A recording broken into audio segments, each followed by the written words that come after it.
Pastor, bom dia, igreja.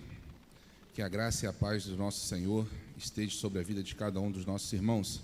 De fato, o pastor falou muito bem, alguns irmãos já estão falando ali, né? Parabéns, pastor Mateus, parabéns, pastor Hugo. Nós não somos pastores, né? E até mesmo depois de ser, seremos e continuaremos sendo servo, podendo assim servir na obra do Senhor. Tá bonita a igreja, hein, pastor? Hein? Tá bonita a igreja, não tá? Isso aí é fruto de muito trabalho que o Senhor tem feito através da vida do nosso pastor e através dos líderes da nossa igreja. Mas eu preparei uma forma de começar a nossa mensagem. A palavra de hoje será muito objetiva. Nós vamos ficar em uma mensagem textual e vamos falar um pouco sobre ela. É uma passagem conhecidíssima da igreja e nós vamos pensar um pouco mais. E eu tinha preparado assim o início e eu já comecei fazendo diferente. Então eu vou voltar um pouquinho, já cumprimentei a igreja, já dei o bom dia e agora eu vou começar, né, a ilustração e a palavra do Senhor nesta manhã. Mateus, você é um ladrão. E Enoque, você é mentiroso. Veja que quando eu falo, Mateus, você é um ladrão, e Enoque, você é um mentiroso, a metade ou quase toda a igreja olhou para vocês. Né, já querem saber aonde que eu estou, descobrir aí o que eu estou sabendo de tudo já. Já estou abrindo aqui para a igreja que Mateus é ladrão e Enoque é mentiroso. Mas a primeira pergunta que eu gostaria de lançar para a igreja, para a sua reflexão é: o fato de eu acusar alguém de alguma coisa o torna aquilo que eu acuso? Eu aqui falei perante a igreja que Mateus é ladrão, que Enoque é mentiroso, claro, somente como uma ilustração. Mas a minha palavra não faz ser aquilo que eu disse que ele é. Ainda que a nossa palavra ela tenha autoridade e pode muito, mas a acusação que é levantada não determina que aquilo que eu acuso seja. Nós temos uma passagem tremenda e eu gostaria muito de ler com a igreja. Se encontra no Evangelho de Lucas, no capítulo 19. Uma passagem que acredito eu que até as criancinhas lá na escola bíblica, lá na salinha delas, já ouviu, já leu, e assim também toda a igreja. E nós vamos trabalhar sobre esse texto, Evangelho de Lucas, capítulo 19, a partir do versículo 1, a história de Zaqueu, o publicano. Versículo 1, entrando em Jericó, atravessava Jesus a cidade. E eis que um homem chamado Zaqueu, maioral dos publicanos e rico, procurava ver quem era Jesus. Mas não podia por causa da multidão, porque ele era de pequena estatura. Então, correndo adiante, subiu em uma sicômora, ou uma figueira brava, a fim de vê-lo, porque por ali ele havia de passar. Quando Jesus chegou àquele lugar, olhando para cima, disse: Zaqueu, desce depressa, pois me convém ficar hoje em tua casa. Ele desceu depressa e recebeu com alegria. Todos os que viram isso murmuravam, dizendo que ele se hospedara com um homem pecador. Versículo número 8. Zaqueu se levantou e disse ao Senhor: Senhor, resolvo dar aos pobres a metade dos meus bens. E se em alguma coisa tenho defraudado alguém, restituirei 4 vezes mais. Então Jesus disse: hoje houve salvação nesta casa, porque também este é filho de Abraão. Porque o Filho do Homem veio para buscar salvos e perdidos. Louvado seja o nome do Senhor pela sua palavra. Muitas vezes ouvimos que Zaqueu, o publicano, e automaticamente levamos isso para uma palavra de hoje como Zaqueu, o ladrão. Zaqueu, aquele que defraudava, aquele que roubava, aquele que tirava proveito de outras pessoas. Para podermos entender, publicano significa cobrador de impostos. E isso era uma função correta dentro do povo romano, na época, o poder vigente da época, era como se fosse um cargo público. Zaqueu exercia uma função normal, como se hoje fosse um fiscal. E aí nós vamos poder ver isso lá, trazer para essa situação, em Mateus, no Evangelho de Mateus, no capítulo 22, no versículo 21. Então, ele disse: dai, pois, a César o que é de César e a Deus o que é de Deus. O próprio Jesus reconhece os tributos, os impostos, que são algo natural, normal da época. Se nós formos também lá no livro de Romanos, no capítulo 12, no versículo 7, vai dizer: pagai a todos o que lhe é devido, a quem tributo, tributo, a quem imposto, imposto, a quem respeito, respeito, e a quem honra, honra. Então nós podemos entender que a função de Zaqueu era uma função normal. Não era nada fora da lei o que ele fazia.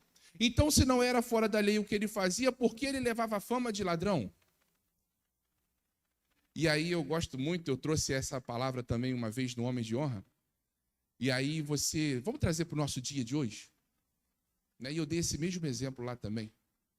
Uma profissão hoje digna, instituída pelo governo, policiais. Quando se fala hoje em dia, na nossa realidade, sobre a polícia, seja militar, civil, a primeira coisa que a grande maioria pensa é o quê? Corrupção. Roubo. Isso significa que a polícia é assim?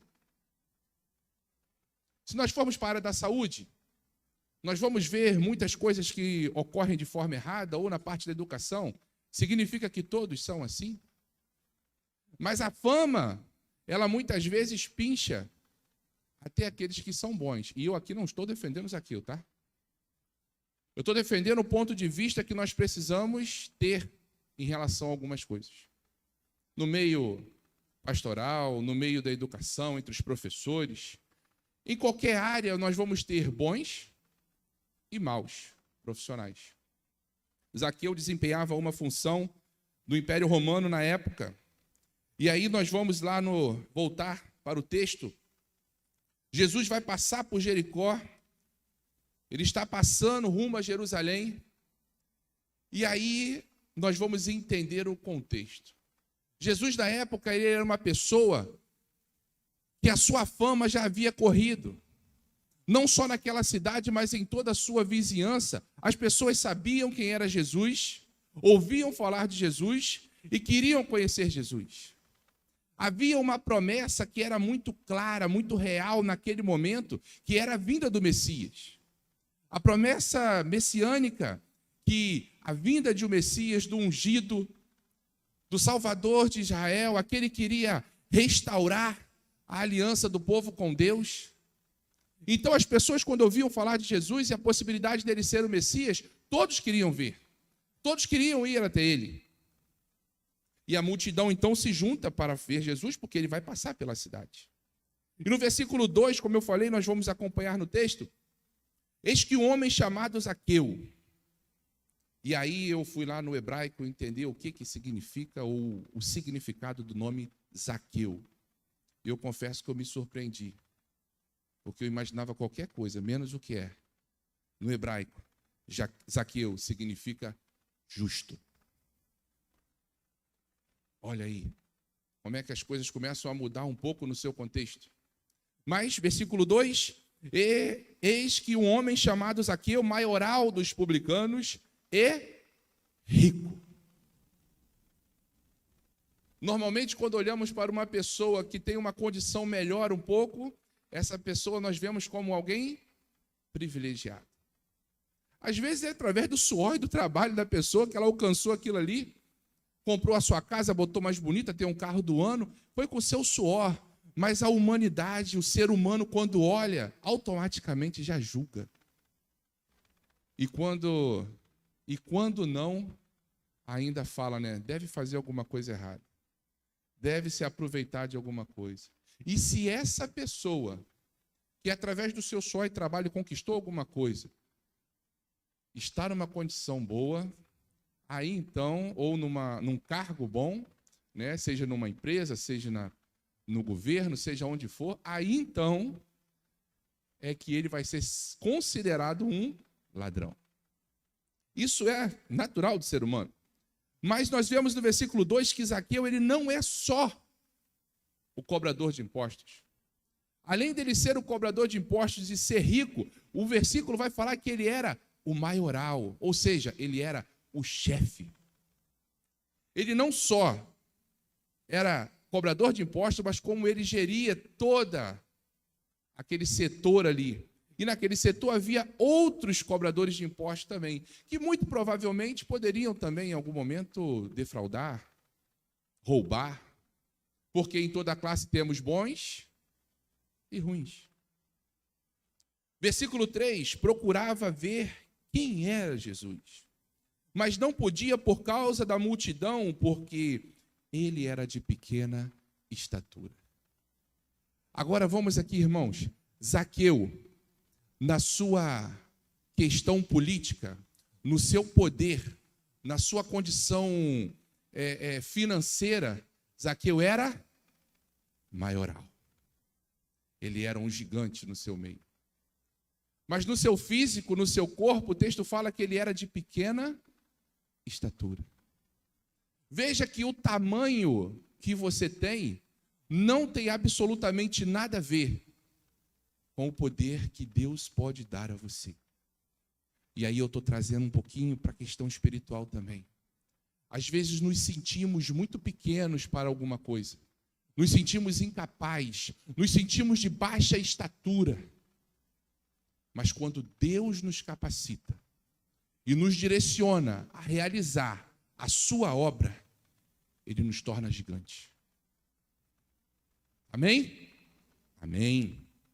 E continuamos então no versículo 4. Então, correndo adiante, subiu em uma figueira brava, a fim de vê-lo, porque ele ali havia de passar. Zaqueu agora cria uma estratégia. Eu preciso ver quem é esse Messias, eu quero saber quem é, mas a minha altura não permite, existe uma multidão, todos querem ver Jesus. Então ele pensa, eu vou à frente, vou subir naquela árvore e eu terei uma visão privilegiada. E aí quando você vai buscar o que é uma figueira brava, era uma árvore grande, era uma árvore robusta, de troncos largos, uma árvore que alcançava mais de 10 metros de altura e seus troncos eram imensos. Essa árvore era usada pelos carpinteiros para fazer móveis e outras coisas da época. E era só Zaqueu que queria ver Jesus? Era só Zaqueu que queria ver Jesus? Não. Todos queriam ver Jesus. Será que era só Zaqueu nessa árvore? Aí eu vou conjecturar um pouco. Eu acho que não. Eu acho que tinha mais gente nessa árvore. Irmão Hugo, mas a Bíblia não fala isso. Calma aí, vamos acompanhar o raciocínio. Eu acredito que naquela árvore existiam muitas e muitas outras pessoas. Versículo 5. Quando Jesus chegou àquele lugar, que lugar é esse? Embaixo da árvore. Por quê? Olhou para cima. E quando Jesus olha para cima, ele fala assim, ei, você, desce. Não é assim que o texto fala? Ei, você aí, você que está em cima da árvore, desce. Não. Jesus fala, Zaqueu.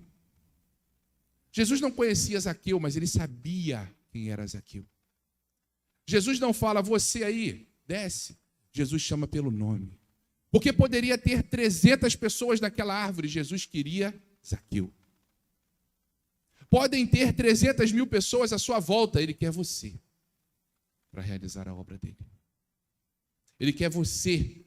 Porque às vezes quando você está lá no hospital visitando um parente seu, ou um familiar ou um amigo, e do lado da cama tem alguém sozinho, podem ter mais 300 visitantes ali, e Deus quer usar você para falar com aquela pessoa. Ou em qualquer outra situação que possa ter muitas outras pessoas, até dentro do ônibus. Mas Deus botou você ali porque Ele quer você.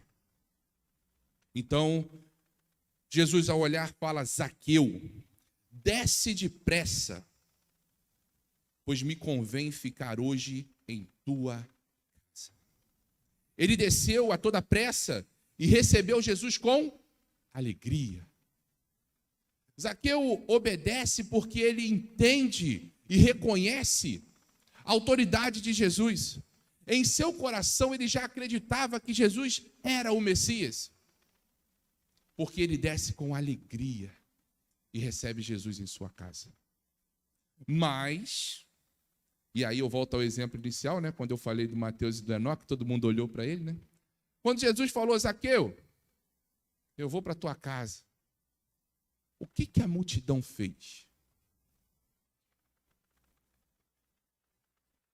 Versículo 7.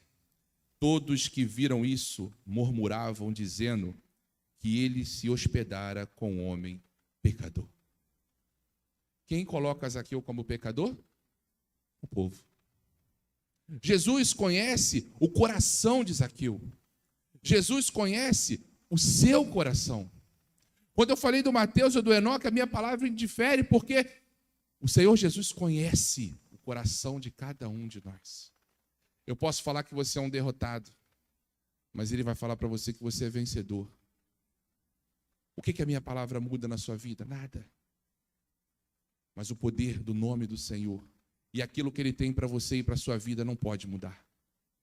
Zaqueu, então, quando vê todos murmurando ali, ele se levanta e fala: Senhor, resolvo dar aos pobres a metade dos meus bens. Lá no versículo 1, Zaqueu era pobre?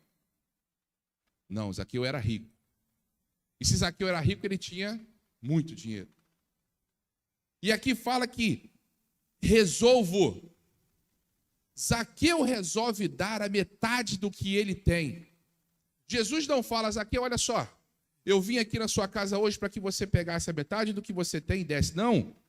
Zaqueu fala, quando vê o povo murmurando, o acusando de ladrão ou o acusando de pecador, ele fala: Senhor, resolvo eu que a metade dos meus bens eu darei aos pobres. E aí ele faz uma afirmação depois disso, que eu acho que é o ápice do texto. Zaqueu fala: e se? Veja que ele não fala, eu vou. E se em alguma coisa eu tenho defraudado alguém, se alguma coisa eu tenho roubado alguém, restituirei 4 vezes mais. 4 vezes mais era muito acima do que a própria lei dos judeus orientava. E ele fala: a lei fala para me dar, mas eu vou dar muito além, se alguém eu tenho defraudado. O Senhor Jesus então fala que naquele momento houve salvação, porque ele também era filho de Abraão, porque o Filho do Homem veio para salvar o que havia se perdido.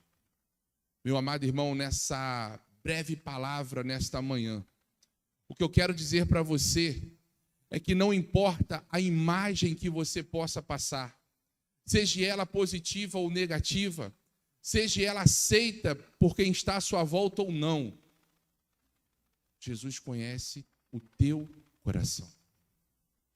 Quando o próprio Deus manda o profeta Samuel ir à casa de Jessé para poder ungir o novo rei de Israel, Samuel começa então ali a olhar os filhos de Jessé e ele vai se alegrando no seu coração porque via homens de guerra formosos. Mas Deus falava: não. E quando Davi foi esquecido até pelo seu pai, o Senhor o honrou, porque foi ele que foi escolhido. O menor na sua casa, aquele que pastoreava as ovelhas do seu pai, se tornou o novo rei de Israel, porque Deus o escolheu. A Síbio do Gramacho hoje, eu vou falar Síbio do Gramacho, porque como o Mateus aqui apresentou né, ou falou dos visitantes, e não havia nenhum visitante, então nós entendemos que todos que estão aqui são participantes dessa igreja, ainda que não conversaram com o pastor e oficializaram isso, mas são membros dessa igreja, são cooperadores desta obra. Aqui há trabalho para todos. Aqui há espaço para desenvolver aquilo que Deus tem colocado como dom na sua vida. Ah, irmão, eu não sei cantar, eu sei orar, ora. Eu não sei orar, eu sei cantar, cante. Eu não sei orar nem cantar, fique na portaria. Mas seja útil, porque Ele conhece o teu coração. Temos vivido tempos com pessoas sentando ao nosso lado no ônibus, na escola. Temos estado do lado de pessoas no hospital. Temos estado do lado de pessoas em todos os lugares aonde nós vamos. E na maioria das vezes nós temos negligenciado o Evangelho de Cristo. O sacerdócio ele é universal. A obrigação de pregar a palavra de Deus não é minha, não é sua, não é minha ou do pastor, é de todos. É minha, é do pastor, é sua. A responsabilidade de levar a palavra, Jesus falou, ide por todo mundo e pregar o Evangelho a toda criatura. Ele não falou um ou dois, ele falou todos. Ele não determinou classe. E nessa manhã, o que eu gostaria de deixar para a sua reflexão é que você precisa ser útil, porque Deus conhece o teu coração. Não se preocupe com o que estão pensando de você. Não se preocupe com o que estão acusando você. Não se preocupe com os falsos testemunhos que vão levantar com você. Não se preocupe quando alguém falar para você, você não é capaz, você não pode, você não vai conseguir. Lembro do pastor Eliseu falando uma palavra que deram para ele quando ele chegou aqui na igreja. Essa igreja aqui não é para você. Você não está preparado. Você não vai durar muito tempo aqui. Se ele tivesse ouvido essa palavra e pegado para o seu coração, ele não estaria aqui hoje. Mas ele entendeu que Deus conhecia o seu coração. E ele capacitou. E ele formou. E ele forjou. E ele caminhou. E hoje estamos aqui. E por que eu cito o exemplo do nosso pastor? Primeiro, porque todos nós conhecemos. E segundo, porque hoje, depois de 18 anos, a nossa igreja é uma referência na nossa cidade. O nosso pastor é uma referência na nossa denominação. E nós precisamos ser referências do reino de Deus aqui nessa terra. Por onde nós estivermos, precisamos ser referência. Vamos parar de olhar para o outro. Vamos começar a olhar para nós. Senhor, eu não sou capaz. Me capacita. Eis-me aqui. Eu conversava com o Mateus e o Enoque. E eu falava para eles, tem uma página que está se virando na nossa vida. E tem muitas coisas nessa nova página que vai vir, que eu tenho um pouco mais de experiência. E em outras coisas, vocês têm muito mais conhecimento. Vamos estar mais juntos. Falava isso com o Enoque ontem de manhã. Vamos estar mais juntos. Vamos ser mais servos. Vamos ajudar mais um ao outro. Para que a gente possa florescer mais ainda na igreja. Para que a gente abençoe mais ainda o nosso povo. Para que a gente se complete. Para que a gente caminhe. Para que o reino de Deus seja glorificado. E para ajudar o nosso pastor também, né? É claro. Louvado e engrandecido seja o nome do nosso Deus. Porque se Ele olhasse para a nossa imperfeição, se Ele olhasse para a nossa limitação, se Ele olhasse para as nossas dificuldades, nós não seríamos nada. Mas é por causa das nossas limitações, é por causa das nossas dificuldades que Ele nos escolheu. Porque quando você se coloca na presença de Deus e fala, Senhor, eu não tenho capacidade para isso. Eu dependo de Ti. Nós aí entendemos verdadeiramente a dependência de Deus. E começamos a agir na confiança em Deus. E aí eu posso garantir a você que todas as coisas vão sempre caminhar bem. Zaqueu foi acusado de muitas coisas, mas o Senhor olhou o coração de Zaqueu. Que nesta manhã, quando o Senhor olhar para o seu coração, Ele possa ver algo diferente. Ele possa ver um campo aberto para que possa ser semeado tudo de bom na sua vida. E através da sua vida você possa transbordar e abençoar outras vidas. Eu queria convidar o Ministério de Louvor e eu queria pedir ao Daniel se a gente poderia, o Enoque também, se a gente poderia encerrar louvando, ó quão lindo esse nome é. O nome de Jesus, o nome poderoso, o nome de Jesus que é pleno, completo. Esse Jesus que conhece o nosso coração, que conhece as nossas limitações. Enquanto esse louvor está sendo entoado, eu quero convidar a igreja a estar em oração, se colocando assim, de uma forma humilde na presença de Deus, entendendo as nossas limitações e pedindo ao Senhor que Ele olhe para o nosso coração e que Ele capacite-nos nas nossas limitações. Vamos louvar ao nome de Deus. Ó quão lindo esse nome é, o nome de Jesus. Início eras a palavra,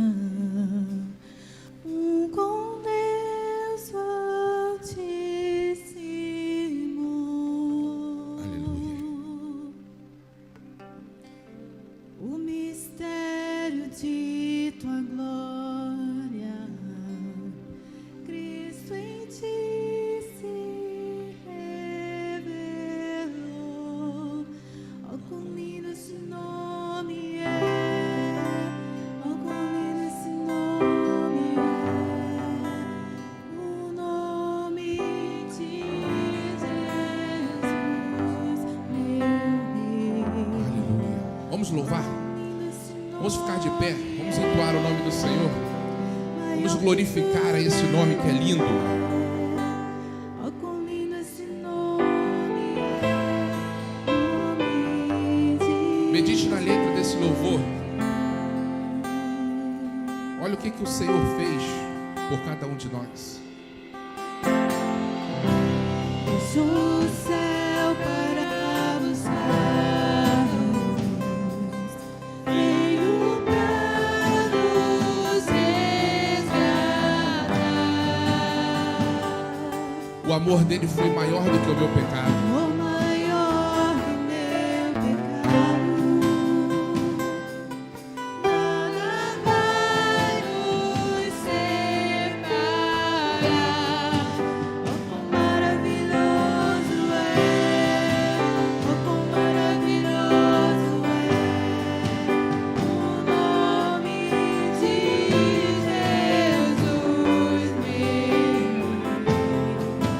Oh, quão maravilhoso é, maior que tudo Ele é. Oh, quão maravilhoso é o nome de Jesus. Esse é o Jesus que nós adoramos. Louve a Ele, pois até a morte Ele venceu. Aleluia.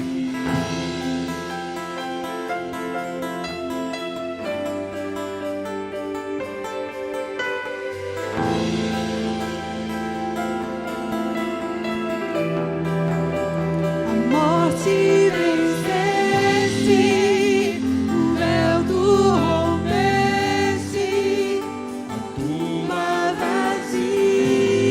Ele ressuscitou, Ele está vivo. Aleluia. O céu te adora,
Ó Deus, Tu és o único que entregou a vida por cada um de nós. A Tua igreja hoje te louva, a Tua igreja hoje engrandece ao Teu nome e reconhece a Tua autoridade sobre nossas vidas. Ó Deus, capacite-nos em nossas limitações, nos ensine a ser cada dia mais melhor. E ó Deus, não olhe para as nossas limitações, olhe para o nosso coração, e que o nosso coração seja um coração de adorador, um coração de servo, um coração de filho e um coração agradecido por tudo que o Senhor fez, faz e ainda vai fazer. É em nome de Jesus que nós choramos. Amém. Pastor.